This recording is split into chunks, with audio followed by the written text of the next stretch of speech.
मानक चंद, कमला देवी, राकेश, नीतू, ऋषभ और Ayushi Musharraf, B123 Sethi colony, Jaipur. Shri Parshwanath re rolling mills limited, Durgapur 1, Bardhaman, West Bengal. Amita Jain, पत्नी अनिल कुमार जैन, संगीता जैन, पत्नी विपिन कुमार जैन। स्वर्गीय माता सीतावंती, धर्मपत्नी स्वर्गीय मास्टर नथु राम जी मुन्हानी की स्मृति में Shri Surinder Jain, Kanta Jain, Shri Ashok Jain, Neelam Jain, Shri Pankaj Jain, Amita Jain, Shri Rajneesh Jain, Deepika Jain, Shri Rishabh Jain, Mudit Jain, SKJ rubber corporation, Delhi. Shrimati Rani Jain, JP Jain, Prerna Jain, Surat, Gujarat. Pushpa Devi Musharraf, Arun Kumar, Amita, Ankesh, Payanshi Jain, D43, Devnagar, Tonk road, Jaipur. जय जिनेन्द्र तज्जयति परम ज्योतिः समं समस्तैरनन्त पर्यायै दर्पणतलैव सकला प्रतिफलति पदार्थ मालिका यत्र। पंच परमेष्टि भगवान की जय। आचार्य अमृतचंद्र स्वामी द्वारा विरचित पुरुषार्थ सिद्धि उपाय ग्रंथ का हम और आप ज्ञानशाला इस कार्यक्रम में स्वाध्याय कर रहे हैं। पिछली कक्षाओं में हमने जो 12 व्रत श्रावक के कहे गए हैं उनमें से 5 अणुव्रत और 3 गुण व्रतों में से 1 दिग्व्रत, इन 6 व्रतों के अतिचारों का वर्णन पढ़ा। आज इस कक्षा में हम देश व्रत और अनर्थ दंड व्रत, इन 2 व्रतों के अतिचारों का वर्णन पढ़ेंगे। आइए सबसे पहले देश व्रत को समझते हैं। प्रेष्यस्य संप्रयोजन, मानयनं शब्द रूप विनिपातौ,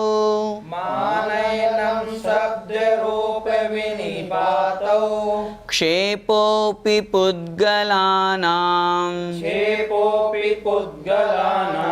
द्वितीयशीलस्य पंचेति, द्वितीयशीलस्य पंचेति।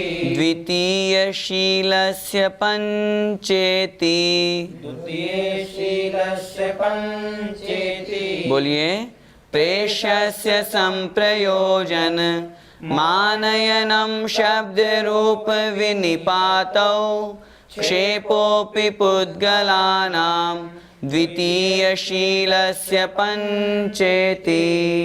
दिग्व्रत के अतिचार जानने के बाद इस श्लोक में हम देशव्रत के 5 अतिचारों को पढ़ते हैं। प्रेष्यस्य संप्रयोजनम, प्रेष्यस्य अर्थात भेजने योग्य नौकर आदि किसी व्यक्ति को भिजवाना, उसका प्रयोग करना, किसी को भिजवा करके अपना काम बनवाना। आनयनम अर्थात बाहर से वस्तु मंगवाना, स्वयं मर्यादित क्षेत्र में है और उस मर्यादित क्षेत्र में रहते हुए किसी से वो वस्तु मंगवाना। शब्द रूप विनिपातो, यहाँ 2 अतिचार हैं, शब्द विनिपात और रूप विनिपात। शब्द विनिपात अर्थात बोल करके, आवाज करके उस वस्तु को मंगवाना, अपना काम बनवाना। रूप विनिपात अर्थात रूप दिखा करके, चेहरा दिखा करके, इशारा करके इस प्रकार से अपना काम बनवाना। क्षेपः अपि पुद्गलानाम, पुद्गलानाम अर्थात पुद्गल वस्तु, कंकड़, पत्थर, लकड़ी, कोई सी भी वस्तु, उसको क्षेपः अपि फेंकना भी। द्वितीय शीलस्य पंच इति, द्वितीय अर्थात दूसरे, शीलस्य अर्थात शील व्रत के, दूसरा शील व्रत कौन सा है? देश व्रत। उस देश व्रत के पंच इति, ये 5 अतिचार हैं। इस श्लोक में आचार्य भगवान देश व्रत के 5 अतिचार बता रहे हैं। एक बार फिर से देखें कौन कौन से हैं। पहला है प्रेष्यस्य संप्रयोजन, प्रेष्य विप्रयोग, उसका प्रयोग करना, किसी नौकर आदि को स्वयं तो अपने मर्यादित क्षेत्र में हैं। दिग्व्रत में क्या किया, जो देशव्रत में हमने सब और जीवन पर्यंत के लिए मर्यादा बांधी थी उसको और अधिक सीमित करते हुए निश्चित समय के लिए, जैसे माना कि इस कमरे में हम 1 घंटे तक रहेंगे, ये हो गया देशव्रत। अब इस मर्यादा के भीतर रहते रहते किसी व्यक्ति को भेजना और भेज करके अपना काम बनवाना। दूसरा आनयनम, स्वयं मर्यादित क्षेत्र में है और बाहर किसी वस्तु की हमें आवश्यकता है, उसे अपने पास बुलवाना। तीसरा शब्द विनिपात, अर्थात शब्द बोल करके, आवाज़ लगा करके, फ़ोन आदि करके अपना कार्य सिद्ध करना। रूप विनिपात, शब्द नहीं बोल रहे तो सोचा रूप दिखा दें, अर्थात इशारा कर दिया, चेहरा दिखा दिया, इस तरह की खकार आदि से किसी भी तरह से ये क्रिया करना। पुद्गलानाम क्षेपः अपि, और पत्थर कंकड़ आदि, कोई सी भी लकड़ी आदि, कोई सा भी पुद्गल का पदार्थ जिससे सामने वाला हमारी तरफ देखे और हमारा काम सिद्ध हो जाए, इस तरह की पुद्गल क्षेप अर्थात कोई पत्थर आदि फेंक करके अपना काम सिद्ध करना। ये द्वितीय शीलस्य अर्थात देशव्रत के 5 अतिचार कहे गए हैं। भैया जी, प्रेषस्य शम प्रयोजन, इस शब्द से क्या समझना चाहिए? हम दिग्व्रत के अतिचार के पश्चात देशव्रत के अतिचारों को समझ रहे हैं। देशव्रत में हमने सीमित मर्यादा बना ली, इतने समय तक हम इतने ही क्षेत्र में रहेंगे। प्रेष्य से सम प्रयोजन का तात्पर्य स्वयं तो मर्यादित क्षेत्र में हैं, लेकिन बाहर कोई काम रह गया तो किसी व्यक्ति को भेज दिया और भेज करके अपना काम बनवा लिया। नौकर आदि को भेज दिया तो वहाँ पर अतिचार ही लगेगा, दोष तो लगा लेकिन अतिचार रूप में ही लगा। खुद चले जाएंगे तो अनाचार दोष लगेगा, लेकिन यदि किसी नौकर आदि को भी भेज दिया तो अतिचार रूप में वहाँ पर दोष लगता है। इस प्रकार किसी को भेजना, उसका नाम है प्रेष्यस्य संप्रयोजनम।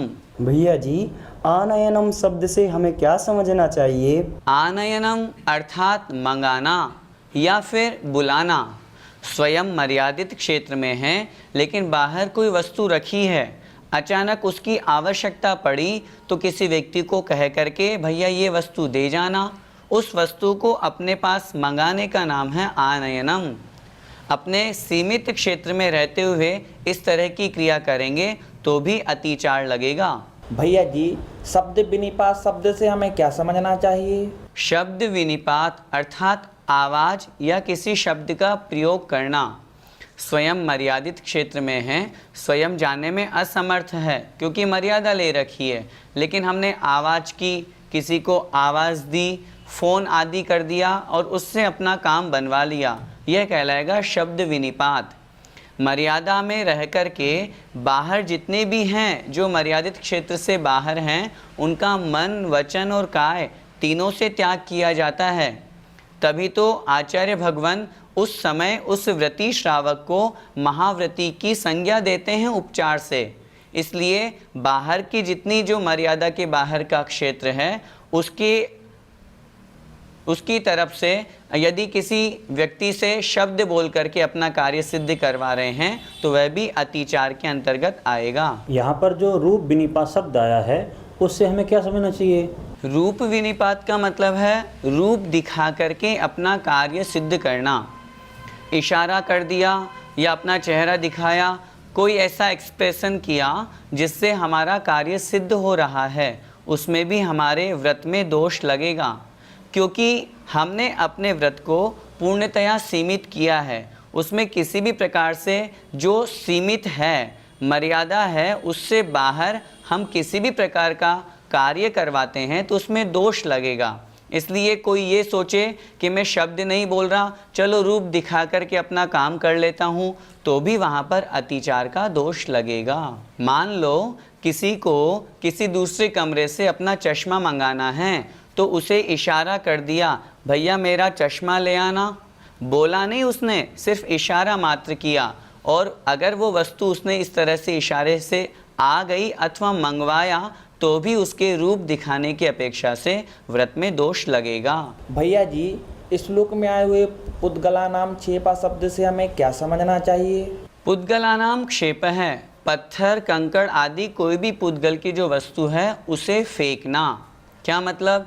स्वयं मर्यादित क्षेत्र में है, सामने हमें कोई दिखाई नहीं दे रहा, एक व्यक्ति है जो हमारी तरफ नहीं देख रहा, हमने छोटा सा कंकड़ उठाया उसकी तरफ फेंक दिया ताकि वो हमारी तरफ देखे।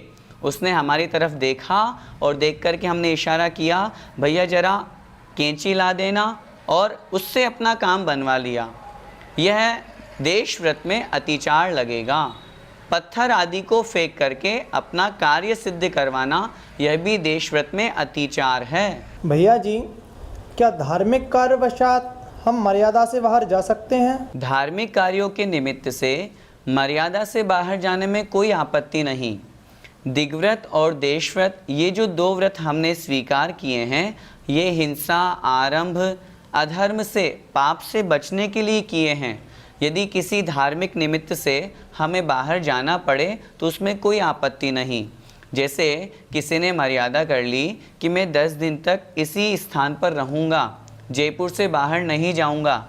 अचानक उसे मालूम हुआ, उसके पास खबर आई कि आचार्य श्री दीक्षा दे रहे हैं। अब उसका मन हो रहा है क्योंकि उसे आगे स्वयं भी दीक्षा लेनी है, तो वो उस मर्यादा को तोड़ करके दीक्षा देखने जा सकता है। कहीं किन्हीं मुनि महाराज की समाधि हो रही है, सल्लेखना हो रही है, उसे आगे उस सल्लेखना को धारण करना है, इसलिए उस सल्लेखना को देखने के लिए, उस समाधि को देखने के लिए वो अपनी मर्यादा को तोड़ करके धार्मिक कार्यवशात यदि जाता है तो उसको उसमें किसी प्रकार का कोई दोष नहीं लगेगा। भैया जी, कोई वस्तु यदि मर्यादित क्षेत्र से बाहर से आई हुई है, क्या कोई उसका प्रयोग कर सकता है? व्रती जीव ने वस्तुओं की मर्यादा नहीं की, क्षेत्र की मर्यादा की है, आने जाने की मर्यादा की है।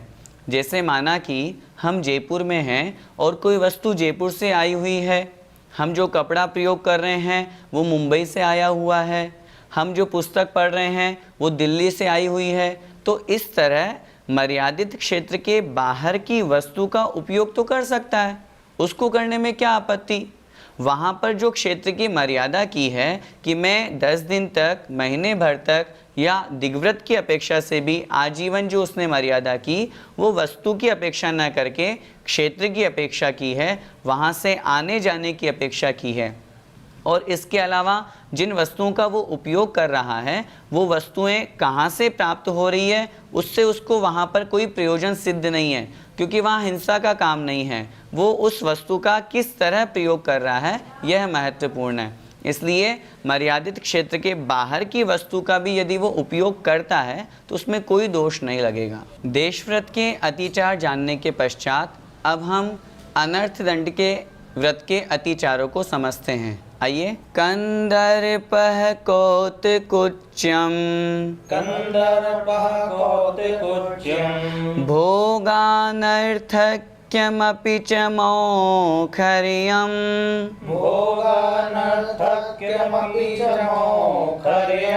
असमीक्षिताधिकरणम् तृतीयशीलस्य पंचेति। एक साथ बोलिए। कंदर्पः कौतकुच्यम् भोगानर्थक्यमपि च मौखर्यम् असमीक्षिताधिकरणम् तृतीयशीलस्य पंचेति। आइए अनर्थ दंड व्रत के 5 अतिचारों को समझते हैं। कंदर्पः कौतकुच्यम्। कंदर्पः अर्थात कामुक वचन, अशिष्ट वचनों का प्रयोग करना, राग भाव से, हंसी आदि से युक्त होकर के अशिष्ट वचन बोलना, भंड वचन का प्रयोग करना। कौतकुच्यम, उन वचनों के प्रयोग के साथ शरीर की भी गलत चेष्टा होना, शरीर से किसी के ऊपर हाथ रख देना, किसी को रूप दिखाना, इस तरह उन भंड वचनों के साथ शरीर की कुचेष्टा करना। तीसरा है भोगान अनर्थक्यम अपि च। संधि विच्छेद भोगान अनर्थक्यम अपि च। भोगान अर्थात भोगों को, जो भोग और उपभोग की वस्तुएं हैं उनको अनर्थक्य अर्थात जो निष्प्रयोजन हैं उनको भी अपने प्रयोग में लाना। अपि च और भी मौखर्यम अर्थात मुखरता होना, वाचालता होना, अधिक बकवास करना, व्यर्थ में ही बोलना, जिसका कोई प्रयोजन नहीं हो रहा फिर भी बोले जाना, वह कहलाता है मौखर्यम। अगला है असमीक्षित अधिकरणम अर्थात व्यर्थ की प्रवृत्ति होना। मन, वचन और काय ये 3 योग कहे गए हैं। इन तीनों योगों की व्यर्थ में प्रवृत्ति करना, मन से बैठे बैठे फालतू विचार कर रहे हैं, वचनों से व्यर्थ में गाली गलौज कर रहे हैं, शरीर से कुचेष्टा कर रहे हैं, इस प्रकार मन वचन काय की व्यर्थ प्रवृत्ति करना। ये तृतीय शीलस्य तीसरा जो शील व्रत है अर्थात अनर्थ दंड व्रत, उसके पंच इति ये 5 अतिचार कहे गए हैं। आइए एक बार फिर से 5 अतिचार कौन कौन से हैं निकालते हैं। पहला कंदर्प है अर्थात राग से युक्त होकर के भंड वचन बोलना, काम वासना उत्पन्न करने वाले शब्दों का प्रयोग करना। कौतकुच्चम उन वचनों के साथ साथ शरीर की कुचेष्टा करना, शरीर के साथ में भी प्रयोग करना। भोगान अनर्थक्यम अपि अर्थात जो वस्तु हमारे उपयोग की नहीं है उन वस्तुओं को भी अपने पास रखना। भोगने योग्य और उपभोग के योग्य जो वस्तु हैं निष्प्रयोजन, उनको अपने पास में रखना। मौखर्यम च और वाचालता व्यर्थ में बोलना, बकवास करना। और असमीक्षित अधिकरणम अर्थात मन वचन काय की व्यर्थ प्रवृत्ति करना। ये 5 इति पंच ये 5 तृतीय शीलस्य तीसरे व्रत के अर्थात अनर्थ दंड व्रत के अतिचार कहे गए हैं। भैया जी इस श्लोक में आए हुए कंदर्प शब्द से हमें क्या समझना चाहिए?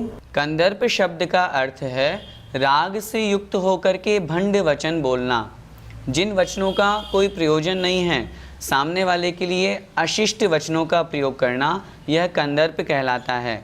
बहुत बार ऐसी स्थिति बनती है मजाक मजाक में हम सामने वाले को गाली देना, अशोभनीय शब्दों का वहाँ प्रयोग कर देते हैं, वहाँ पर वह कंदर्प के अंतर्गत अनर्थ दंड व्रत में दोष लगेगा। अनर्थ दंड अनअर्थ दंड बिना मतलब ही दंड लग जाना, जुर्माना लग जाना। दूसरा अर्थ अनअर्थ दंड, दंड का तात्पर्य मन वचन काय, मन वचन काय की व्यर्थ में ही प्रवृत्ति करना, जिससे आत्मा का कोई कल्याण नहीं है, कोई प्रयोजन नहीं है, फिर भी वो क्रिया कर रहे हैं। कंदर्प में हम सामने वाले को अशिष्ट वचन क्यों बोलें?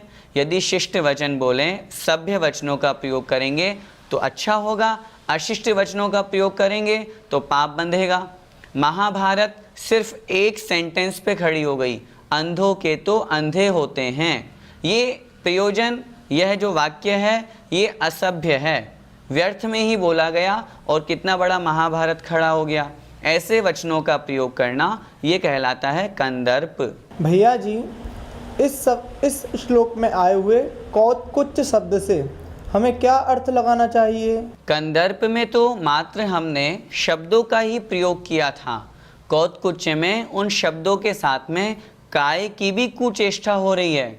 बहुत बार ऐसी स्थिति होती है जैसे किसी व्यक्ति से कुछ कहा जाए कि वो व्यक्ति वो कार्य को करे और हम उसकी हंसी उड़ाने के लिए, जैसे उससे बोला नहीं जा रहा, उसको कहा तुम मंगलाचरण करो, और किसी व्यक्ति ने आकर के उसकी नकल उतारते हुए ये क्या मंगलाचरण करेगा, इस तरह से बोलना।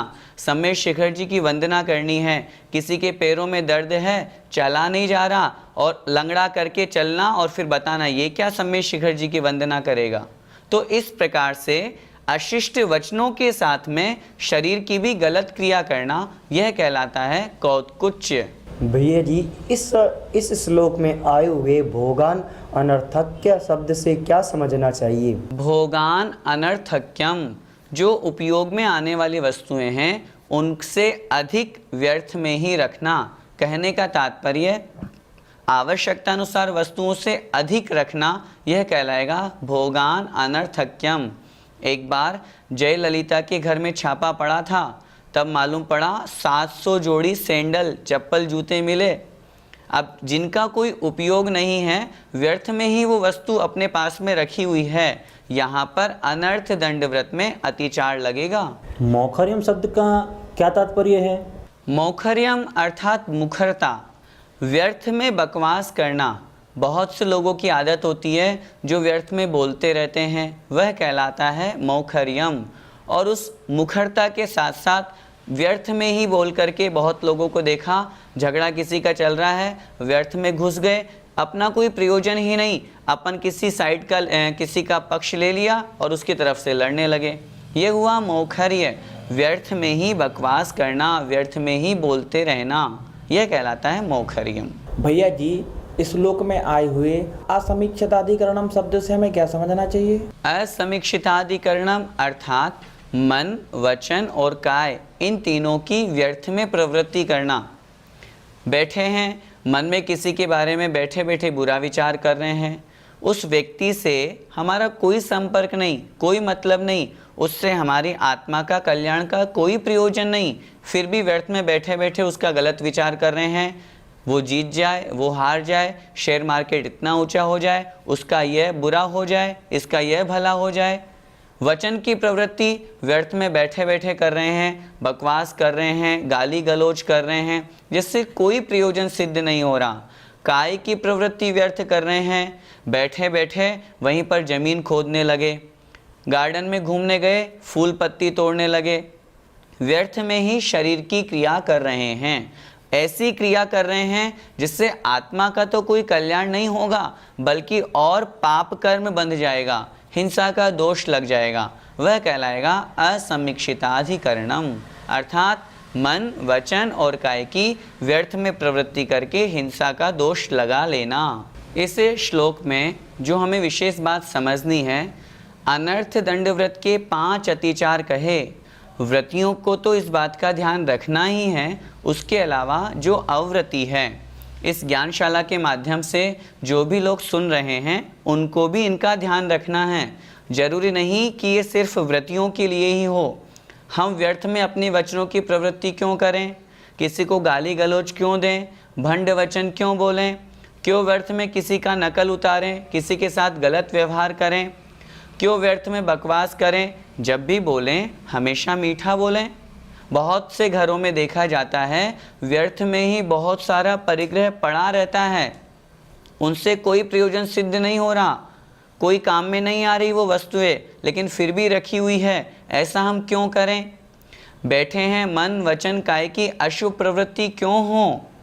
मेरा ज्ञानशाला देखने वाले सभी श्रावक बुद्धिजनों से निवेदन है कि यह सिर्फ व्रतीजनों के लिए नहीं, इस ज्ञानशाला को सुनकर के हम अपने जीवन में भी उसको धारण करें, तब तो हमारे सुनने का फ़ायदा होगा, नहीं तो अनादिकाल से हम वैसे ही हैं और वैसे ही रहेंगे।